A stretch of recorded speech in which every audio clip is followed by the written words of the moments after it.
Guys, good afternoon. Welcome back sa aking YouTube channel. For today's video, check natin ang 2024 Honda CR-V 2.0 RS EHEV CVT Ignite Red Metallic. Guys, ito yung 6th generation ng ating Honda CR-V. The same time, top of the line variant. Ang kanyang price is 2,590,000 pesos. So, tour ko na kayo ngayon sa ating featured unit for today. So guys, dito muna tayo sa front portion. So, nakaano na tayo guys ha, LED headlights with daytime running lights, LED fog lamps, RS design glossy black front grille. And kung mapapansin nyo guys, meron ng transparent case ang ating Honda emblem sa front. Then meron siyang blue na outer lining. Sa lower front bumper naman, diamond shape, matte black. Then meron na rin siyang sensor guys ha. The same time meron na rin siyang camera sa front. So meron tayong portion na sa head unit pag nagda-drive ka, may image na lalabas sa head unit para at least makita mo yung yung mga dadaanan mo. So additional safety feature siya ng Honda CR-V natin na hybrid. Then, kung mapapansin nyo, itong hybrid version guys, mas aggressive ang itsura niya because glossy black ng ating front garnish. Compared dun sa mga turbo gasolines kasi, chrome siya. Tsaka nagko-complement guys, yung garnish ng fog lamps continuously papunta doon sa sa front accent garnish natin. Tsaka pag nakita nyo siya in person, very elegant, napakaganda ng ating Honda CR-V. The same time, equipped na rin pala siya ng Honda Sensing. So regarding naman sa engine guys, combination siya ng electric and motor engine, 2.0 EHEV or hybrid. Then, meron siyang 207 horsepower and 335 Newton meters of torque. Fuel efficient ba siya? Yes, fuel efficient kasi electric engine mo nang magfa-function once na in-start na natin ang makina. Then, si motor engine normally pang backup lang siya. Pagka kailangan na ng additional acceleration and pag malolobat na yung ating electric engine. So, dito naman tayo sa passenger side. So, ang maganda nga rin pala dito sa hybrid guys, yung mga fender niya is body color na. Doon sa turbo gasolines kasi is matte black. So, nagko-complement yung fender doon sa pinaka-body. Kaya mas siya, mas stylish siya tingnan at mas premium siya tingnan. So, regarding naman sa wheels guys, naka 18-inch glossy black alloy wheels tayo. Then, ventilated disc na ang ating front brakes. MacPherson strut ang ating suspension sa harap. Ground clearance is 198mm. Then, door integrated side mirror. So, iwas blind spot siya guys. The same time, ang ating upper portion sa side mirror is glossy black. Then, side turning lights niya is sa side mirror na rin. Then, meron siyang lane watch camera and 360. So, lane watch camera guys, every time na right turn tayo, sa head unit na lang tayo titingin. Then, ang door handles natin is body color na. Then, dito naman sa rear portion natin guys, solid disc ang ating rear disc brake. Then, multi-link naman ang ating suspension naman sa likod. So, smooth ba ang suspension niya? Very smooth guys. Very smooth. Then, sa ceiling natin guys, or sa roof, naka-glossy black, tayo, shark fin antenna. Then, meron tayong roof rail. Then, meron tayong sunroof. So, ang sunroof guys, exclusive lang siya sa ating top of the line variant na RS variant ng CR-V or hybrid. And nga pala guys, Ang Ignite Red Metallic, available rin lang siya sa RS variant or sa hybrid variant. So pakita ko rin yung back portion natin, guys. So sa back portion naman, pakita ko lang. So nakaano tayo glossy black na tailgate spoiler. Then signature niya na vertical tail lights, which is kahit yung first gen niya, guys, naka vertical tail lights na siya. So LED na rin to. Then meron na tayong reverse camera. Then ang cute nga pala nito, guys, yung emblem niya sa likod. So walang transparent pero meron siyang outer blue lining.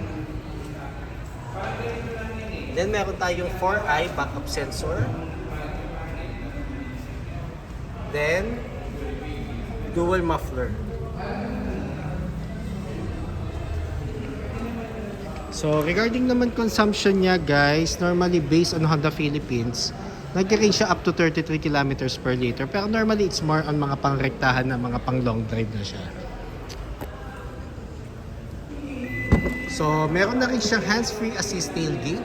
So in-swipe ko lang yung paa ko sa ilalim kasi yung smart keys nasa bulsa ko. So ito ang ating compartment space. So meron tayong 581 liters of compartment. Then black na ang ating ceiling. Then pag hybrid nga pala, guys, 5-seater siya. Pag mga turbo gasolines, mga lower variants, 7-seater. So meron tayong LED na ilaw dito sa likod. At the same time meron din power outlet. Then wala siyang spare tire, guys. Tire inflator and sealant ang ating magiging repair kit pag na-flatan tayo. Then ang battery niya na hybrid, 8 years warranty, which is nandito sa portion na to. Hindi ko lang pa siya nakikita in actual, pero based sa mga mekaniko natin sa service, dyan nakapwesto ang ating hybrid battery. So close ko lang uli siya, guys. So ni-swipe ko uli ang ating tailgate. So nag-close siya. So very for me, isa sa mga best selling color natin is yung red. Kasi exclusive nga siya for hybrid. Then regarding fuel tank capacity, 57 liters of gasoline. So gasoline operated na pa rin to, guys, hindi siya electric. Gasoline operated. So dito muna tayo sa ating second row seats. So urethane texture with glossy black and chrome accents. Then sa armrest natin sa door panel, leather with red stitches. Then leather seats, full genuine leather seats. Armrest and 2 cup holders sa ating second row.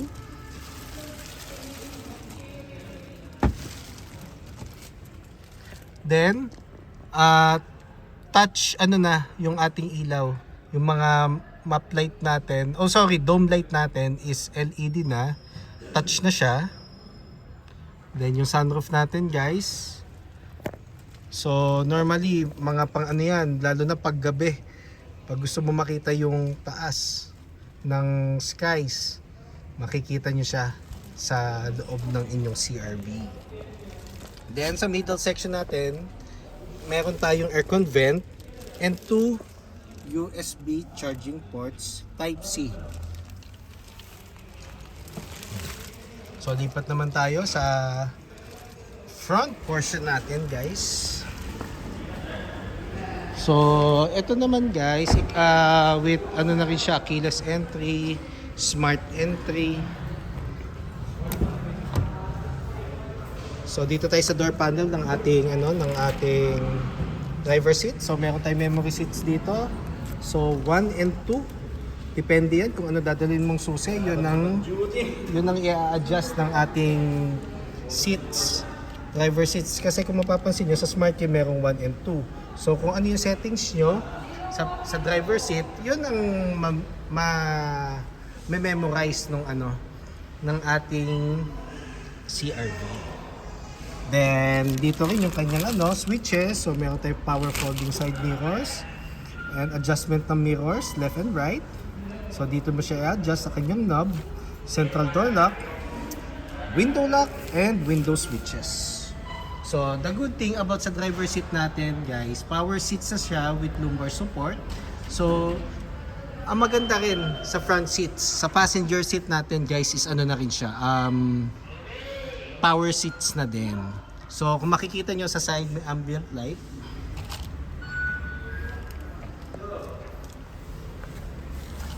Then nandito yung ng compartment, ng hood. So meron din siyang ilaw dito. Then meron tayong dito for the Honda Sensing, tailgate, and traction control. So ito ang ating welcome display sa ating panel. Full digital panel siya. Diba? Taray! Pero for me guys, actually na-drive ko na to dito sa vicinity ng aming dealership. So napaka-responsive at napakatahimik ng makina natin. So ito ang ating steering wheel. So na siya guys, leather cover na with red stitches. Then audio control. Then buttons for the Honda Sensing and adaptive cruise control. Paddle shifters, minus and plus. So ito yung switch natin for the headlights and fog lamps. Ang turning lights niya guys is sequential na. Then, meron tayong button dito kung gusto nating off yung lane watch camera, off mo lang yan. Then, ito yung wiper sa other side. So, actually close na rin naman ng showroom. Try natin mamayang on yung engine para at least makita nyo lang yung interior. Usod ko lang siya. So, dito naman tayo sa interior guys. So, touchscreen audio unit with Apple CarPlay and Android Auto ready. Wireless na siya guys So naka-mount ang ating ang ating head unit. So may siya, resemblance siya or similarity sa head unit ng Civic. Then ang aircon vent natin is similar din sa Civic, which is honeycomb ang aircon ventilation natin. Then meron siyang accent na chrome. Then sa surrounding siya is glossy black. Then buttons natin, same din with Civic. So dual zone air conditioning. So pwedeng adjust ni passenger kanyang temperature. Same goes sa aking side. Then USB port, isang type C for charging, for mirroring, power outlet. Then meron tayong wireless charger port guys. Across all variants sa CR-V meron siya. Then transmission. So meron tayong clutch. Then leather cover with red stitches. So park, reverse, neutral, drive, and B. So ang B is more on braking. So gagamitin natin siya pag pa-downhill. Kaysa sa drive natin ilalagay, sabi natin siya ilalagay para at least magsa-self-charge yung yung electricity or yung electric engine. Then drive mode, meron tayong Econ, Sports, and Normal mode. So pag ini-switch mo naman yan, lalabas naman yan sa panel. Then hill descent control. So ang purpose ito, pag masyado matarik ang bababaan mo, on mo siya para at least hindi ka nagagamit ng brakes, mag-engine brake itself yung sasakyan. So mabagal ang ikot niya. Normally mga 3 to 6 km per hour. Then pag na-sense ni CR-V na nakabalik ka na sa flat terrain, magdi-disengage siya. Electronic park brake, pull up pag gusto mong i-handbrake, and press down naman pag gusto mo siya i-release. Gagamitin lang natin to pag magpa-park tayo na matagal or i-off na natin yung engine. Ang brake hold, ito ang magiging handbrake mo pag stop and go ka sa traffic. 2 cup holders. Then, yung malaking armrest na leather na ang texture with red stitches. Console box. Passenger seat. So, ventilated na ang ating seats ha. Same goes sa driver seat. So, glove box. So, sa glove box guys, friendly reminder, owner's manual, warranty booklet, copy of ORCR na hindi expired, and insurance policy just in case na mayroon kayong hard copy. Then, dito naman sa taas guys, yung ano natin, map light. Then, switch to guys ng